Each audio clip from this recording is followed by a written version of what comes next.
कछु धरई अपमाने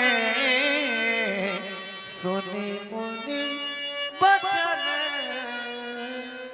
बड़ा आश्चर्य होता है। भार्गव परशुराम जी के वक्तव्य को जब हमने श्रवण किया तो वाणी में बड़ी कठोरता है। अतृष बोले वचन कठोरा, वाणी कठोर हो गई। और मात्र एक प्रश्न है इनका, धनुष कहीं तोड़ा, धनुष तोड़ने वाला कौन है? वाणी में कठोरता आने का कारण है अंतःकरण का कष्ट। मन उद्विग्न हो चुका है, कारण है धनुष का टूटना। मात्र एक धनुष के टूट जाने पर एक मुनि का अंतःकरण भी कष्टित हो सकता है। इस बात पर हमें आश्चर्य हो रहा है। एक धनुष के टूटने पर हमारे सदग्रंथ कहते हैं, दुखेषु अनुदिग्रमना सुखेषु विगत स्पृहा वीतराग भय क्रोधा स्थिर धीर मुनि उच्चते। जो स्थिति प्रज्ञ है, जो सुख और दुख से परे है, संसार का सबसे बड़ा संकट आ जाने पर भी मुनि का मन कभी क्षुभित नहीं होता है, कष्टित नहीं होता है। उसके जीवन में एक धनुष के टूट जाने पर इतना कष्ट, इतना क्रोध, एक मन में बात आती है। यदि एक धनुष के टूट जाने पर इतना क्रोध हो रहा है तो फिर बहु धन भी तोरी ललिकाई पर कबहु ना असरिस कीन गोसाई। एक धनुष के टूटने पर इतना भीषण क्रोध, तो जिस समय हमारे अयोध्या में हमारे ही हाथों से ना जाने कितने धनुष टूटे। अरे योद्धाओं का कार्य है, आयुधों का निर्माण होता है और निर्माण के बाद प्रयोग होता है, और प्रयोग ही प्रयोग में ना जाने कितने अस्त्र शस्त्र नष्ट हो जाते हैं।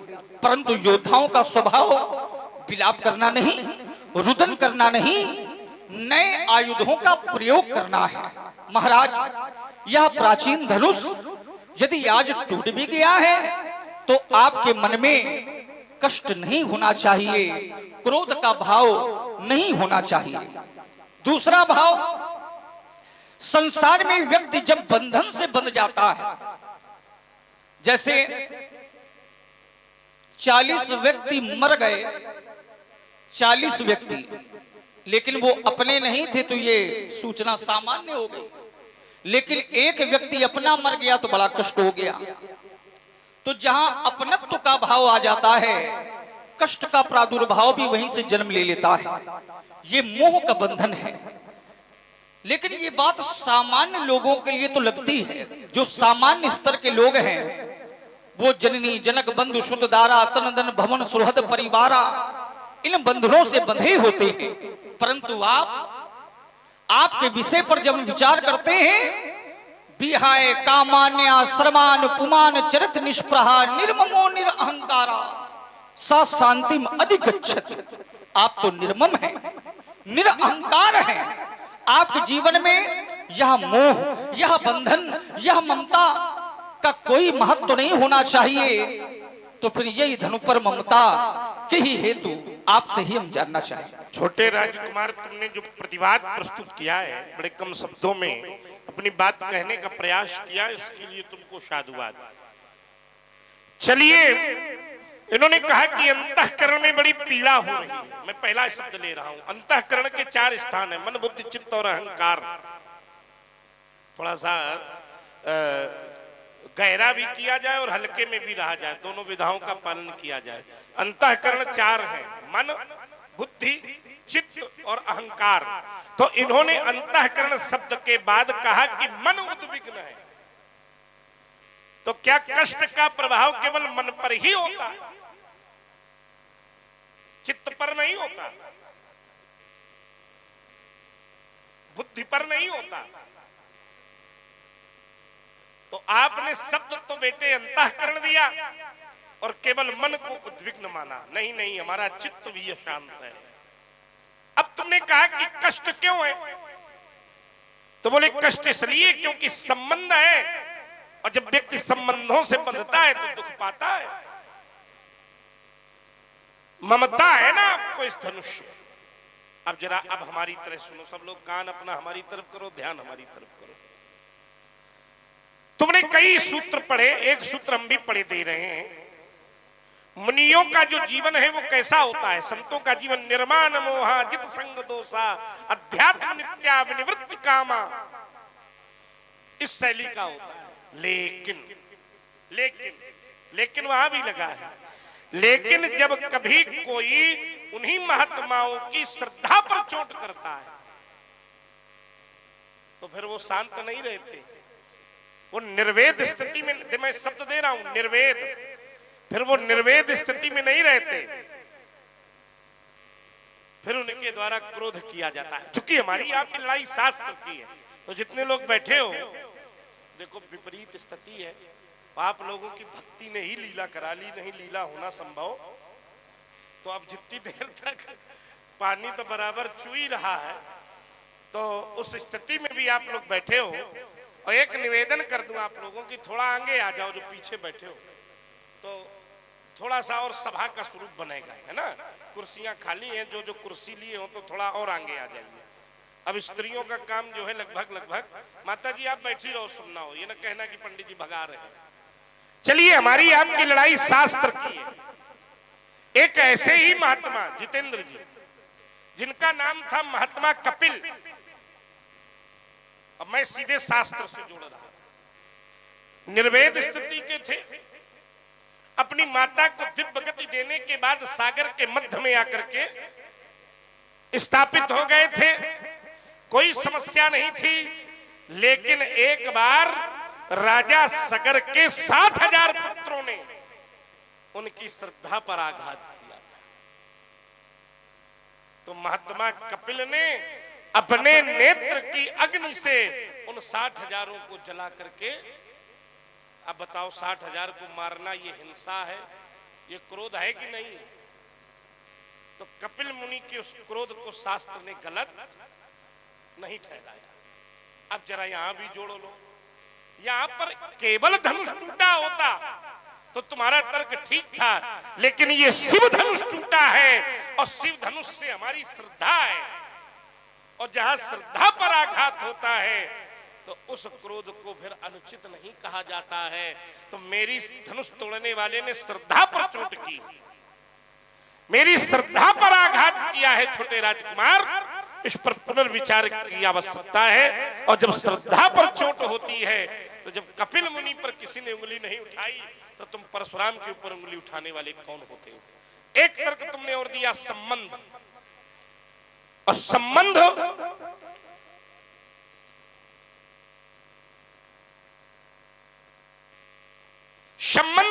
तुमने गिनाए भी, जननी जनक बंधु सुत दारा तन धन भुवन सुहृद परिवारा, ये 10 स्थान तुमने गिनाए, लेकिन शंकर जी से हमारे इन 10 स्थानों में कोई संबंध नहीं है। शंकर जी से हमारा संबंध जो है वो गुरु का है, और गुरु इन संबंधों से बाहर है। इसलिए छोटे राजकुमार, ये संबंध नहीं आस्था का विषय है, ये संबंध नहीं ये भक्ति का विषय है, ये ममता नहीं ये श्रद्धा का विषय है। इसलिए रे राजा के छोकरे, संभाल कर बोलो, बोलत तो ही न संहारी, धन भी संतपुरार धनु विदित सकल संसार। मेरा विश्वास कहता है प्रेक्षागार में उपस्थित प्रत्येक व्यक्ति ने आपकी वार्ता को ध्यान पूर्वक सुना, और आपका जो उत्तर हमें प्राप्त हुआ वो निश्चित रूप से कहीं ना कहीं उसकी दिशा से ही संतुष्टि प्राप्त हुई। परंतु कहीं ना कहीं विचार तो जन्म लेते ही रहते हैं। आपने कहा कपिल मुनि का एक उदाहरण दिया। कपिल मुनि आस्था के प्रति समाधिस्थ अवस्था में बैठे हुए हैं, 60,000 राजकुमारों ने उनकी समाधि को भंग किया, अर्थात जो उनका स्वभाव था राजकुमारों का वह अनुपयुक्त और अनुचित था। किसी समाधि अवस्था वाले व्यक्ति को उसकी समाधि भंग नहीं करना चाहिए, यह दुस्साहस है। परंतु कुछ भ्रम संदेह जब जीवन में आ जाते हैं तो कहीं ना कहीं बुद्धि भी भ्रमित हो जाती है। ऐसा कार्य हुआ। आपने एक शब्द जोड़ा है, श्रद्धा पर चोट जब वहां पर हुई तो मुनि के जीवन में भी क्रोध आया और उनके क्रोध पर दोष नहीं लगा। वैसे ही हमारे जीवन की भी जो श्रद्धा है वो भगवान शिव के धनुष से है, और धनुष को तोड़ करके श्रद्धा पर चोट। ये आपका एक तर्क आया है, बहुत अच्छा तर्क आया है। श्रद्धा, अब श्रद्धा हमें करनी कहां चाहिए, ये हमें ठीक ठीक ज्ञात होना चाहिए। श्रद्धा है, बहुत अच्छी बात है, परंतु श्रद्धा हमारी जुड़ी कहां से है?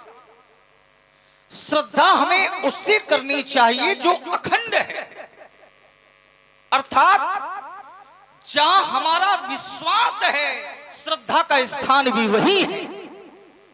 और जहां विश्वास ही ना हो, जहां विश्वासघात हो, तो क्या विश्वासघात के साथ श्रद्धा जुड़ेगी? आप शिव धनुष से तो जोड़ रहे हैं, ये भगवान शिव का धनुष है, परंतु कहीं ना कहीं धनुष के माध्यम से विश्वास नहीं, विश्वासघात हुआ। जिस समय भगवान शंकर जी ने धनुष चलाने का प्रयास किया, तो यह धनुष भगवान शंकर जी के ही हाथों से नहीं चला। जब नहीं चला, कोई योद्धा अपने आयुध के पूर्ण विश्वास के साथ युद्ध करने गया है, और उसका आयुध यदि निष्क्रिय हो जाए, निस्तेज हो जाए, तो क्या ऐसे आयुध से श्रद्धा होगी? श्रद्धा नहीं होगी, क्रोध आएगा, और क्रोध का परिणाम फिर उस आयुध की आवश्यकता योद्धा को नहीं होगी। योद्धा जो निर्णय लेगा वो भगवान शंकर जी ने ले लिया।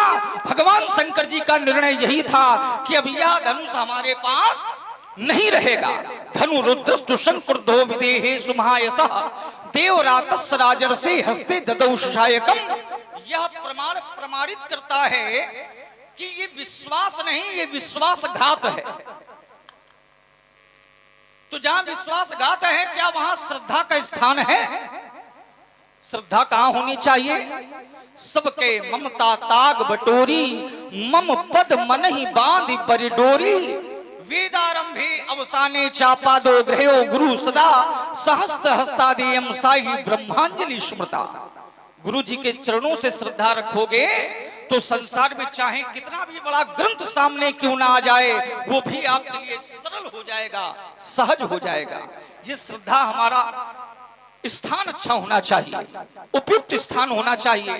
तो महाराज जी, हमारी दृष्टि से तो यह धनुष श्रद्धा नहीं, भगवान शंकर जी की आप उपासना करें, भगवान शंकर जी का आप भजन करें, भगवान शंकर जी का आप कीर्तन करें, हमें आपकी श्रद्धा से कोई लेना देना नहीं है। परंतु जो श्रद्धा आपकी धनुष के प्रति जुड़ गई है, कहीं ना कहीं ये नाश्वर है। नाश्वर से श्रद्धा नहीं, श्रद्धा तो ईश्वर से होनी चाहिए। मैं यही अल्प विराम लेता हूँ। बड़ा सुंदर संवाद प्रारंभ है, और इस वर्ष बड़ी संख्या में लोग नहीं दिखाई दे रहे हैं। ये समझ में नहीं आया। ये वर्षा का प्रभाव है आचार्य जी। नहीं, इतनी वर्षा थोड़ी हो रही है। पानी से तो हमारा बहुत गहरा संबंध है? नदी के किनारे रहना है तो दिन भर पानी के पास रहते हैं। ये बात तो हमारे राजकिशोर जी, इन्होंने ये 51 पुष्पमुद्राएं श्री परशुराम जी और लक्ष्मण जी को सादर भेंट किए हैं। बहुत बहुत धन्यवाद। और भारी संख्या में सभी लोग अपने कार्यों को समाप्त करते हुए अपना ध्यान संवाद की ओर, क्योंकि इन विभूतियों को बुला लेने के बाद यदि आप आनंद में तरीके से उस संवाद को नहीं सुन सकते हैं तो बुलाना व्यर्थ रहा, ऐसा माना जा सकता है। तो सभी लोग भारी संख्या में आएंगे, सभी लोगों का स्वागत है। धन्यवाद। चलिए, अब थोड़ी देर अपने अपने कान, अपना अपना ध्यान दोनों हमारी तरफ करो। लक्ष्मण ने बड़ी सहजता से एक बात कह दी कि श्रद्धा नहीं, चूंकि भगवान शंकर के हाथ में नहीं चढ़ा। बहुत ध्यान से समझिए, भगवान शंकर के हाथ में नहीं चढ़ा, इसलिए श्रद्धा नहीं है। तो श्रद्धा भगवान शंकर को नहीं है कि परशुराम को नहीं है। बिंदु परशुराम से, शंकर जी से नहीं है। भाई शंकर जी के साथ इसने कैसा व्यवहार किया, तर्क इसका नहीं, परशुराम की श्रद्धा है तर्क इसका। भाई अगर हमने तर्क भगवान शंकर की श्रद्धा का रखा होता, हाँ, अब जहां तुम्हारा भाव है वहां भी हम आपको लिए चलते हैं। आपने कहा कि जो विश्वासघात करे तो जो विश्वासघात करे, शंकर जी ने इस कारण इसको त्याग दिया था। बड़े ध्यान से समझिएगा। तो जो विश्वासघात करे, ईमानदारी से बताना बंधुओं, क्या उसकी पूजा होनी चाहिए? जल्दी उत्तर करो। पूजा किसकी होनी चाहिए? जिसपे हमें श्रद्धा हो। पूजा किसकी होनी चाहिए? तो जनक फिर इसकी काहे पूजा करता रहा जब ये भगवान शंकर का विश्वासघात था? एक